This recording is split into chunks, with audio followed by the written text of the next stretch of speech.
Ngayon gagawa ko ng aking version ng lechon baka. Kasi usong-uso na yung lechon baka sa sa Andox. Gawa rin tayo. Total meron tayong wood-fired oven. So ito, strips lang to ng sirloin. Strips ng sirloin. Nirolyo. Ginawang parang malaking embutido. Tapos ginapos. Kagapos na yan. Okay. Talagyan ngayon natin siya ng combination ng liquid seasoning, konting apple cider, sugar, tapos splash ng Worcestershire sauce, saka oyster sauce, saka konting toyo. Yan. Babakunahan natin to.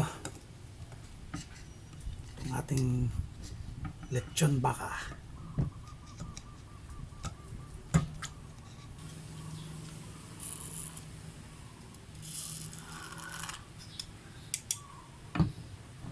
Okay.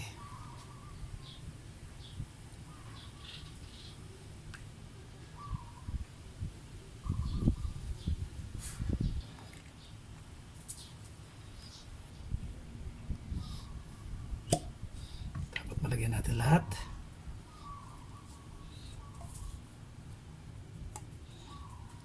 Hindi masyadong nag-dissolve yung brown sugar. Okay lang yan.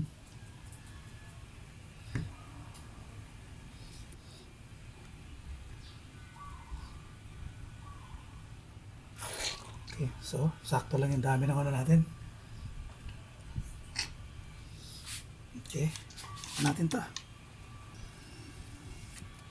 Okay. Huli natin ng konti.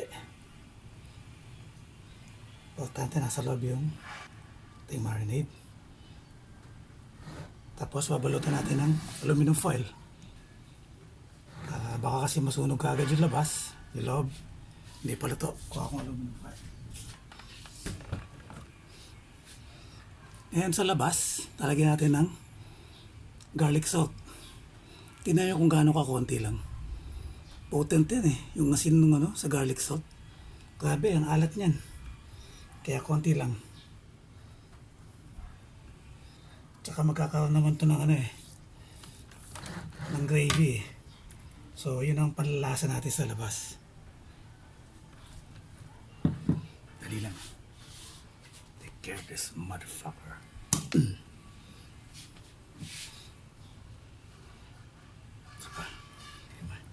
Ito yung aluminum foil, talagang halos kasing wala na siyang space. Kaya i-roll natin siya na pag ganito.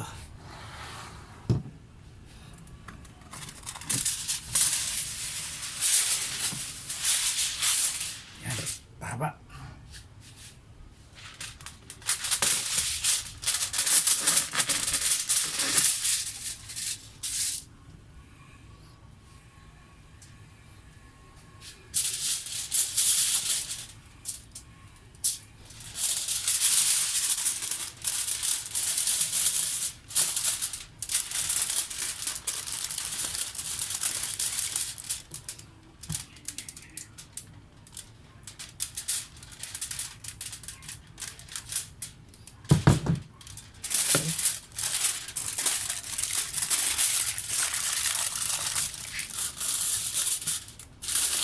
Ganitong package.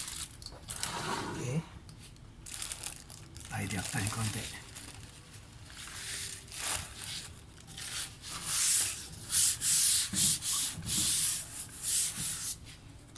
Tap.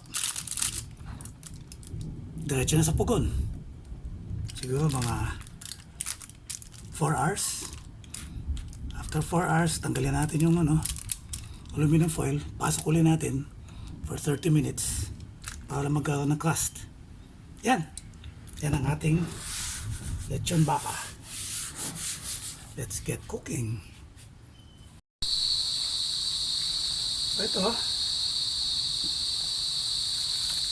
4 hours sa pugon. Sauce pa. Dapat tong needle mapunta sa pula. Luto na yung loob. Natin.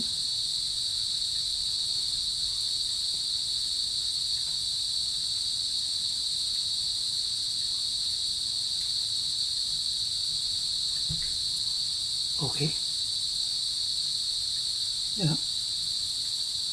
150. Up, umakyat pa. 160. Ayan. I-rest ko muna yan. Kukunin ko yung juices niya. Tignan yung juices niya. Oh. Gagawin ko ng gravy yung juices niya. Pag na-rest siya, iwain ko na, tapos serve ko na. Yan ang aking lechon baka. Pakita ko sa inyo yung plating. Mamaya.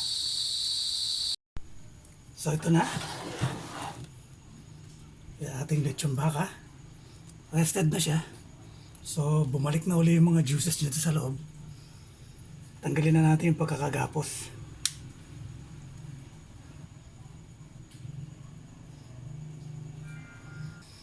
Ngayon hanggang dito lang muna. Kasi pag hiniwa ko yan, baka mag-unravel pa yan eh. Yung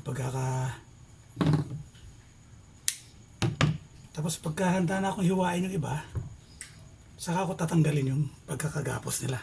Ito. Okay, hiwain natin.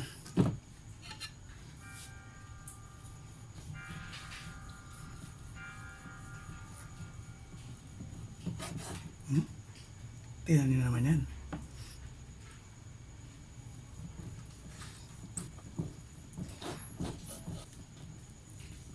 Ayan.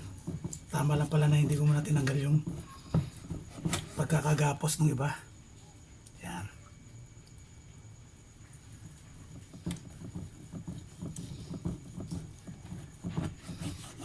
Okay. Ayan, pag isa-serve ko to,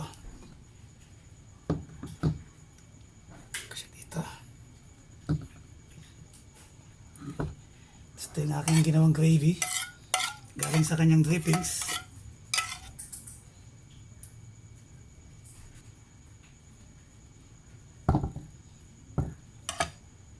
Yan ang aking lechon baka thumbnail. Serve.